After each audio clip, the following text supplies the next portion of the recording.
નમસ્કાર મિત્રો, હું છું કુણાલ પટેલ. ફરી એકવાર આપણે સારોલના એવા તાળિયાપુરા ગામમાં આવી ગયા છે.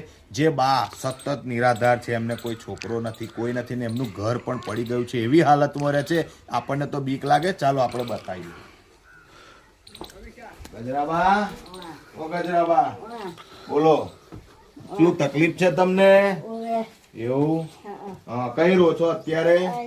અહીં જ રહો છો, બરાબર. આ એમનું ઘર જોઈ લો પેલા તમે, અંદરથી બતાવો એમનું ઘર.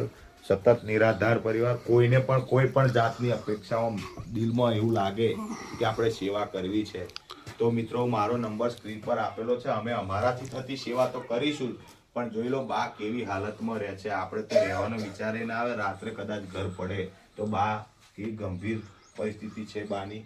તો જોઈ લો, કોઈને રોટલો પણ પૂરો નથી થતો બાનો.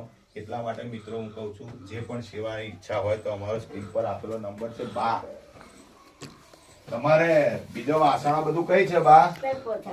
કોથરામ ભર્યો. અને આ જોઈ લો મિત્રો, એમને રહેવાની પરિસ્થિતિ નથી તે એમના વાસણો સંડાસમાં ભર્યા, બાકીનો વાસણો એમને સંડાસમાં ભરે. એટલે કહું છું મિત્રો, જે પણ સેવા થાય, કોઈ પણ ઈચ્છા હોય, અમારાથી થતી સેવા અમે તો કરીશું, બરાબર છે. તો સ્ક્રીન પર અમારો નંબર આલેલો છે, ફોલો કરજો, શેર કરજો અને કોન્ટેક્ટ કરજો. અને જાતે આવીને પણ સેવા કરવાની ઈચ્છા હોય તો પણ અમને જણાવજો, અમે તમારી મદદ કરીશું. જય માતાજી.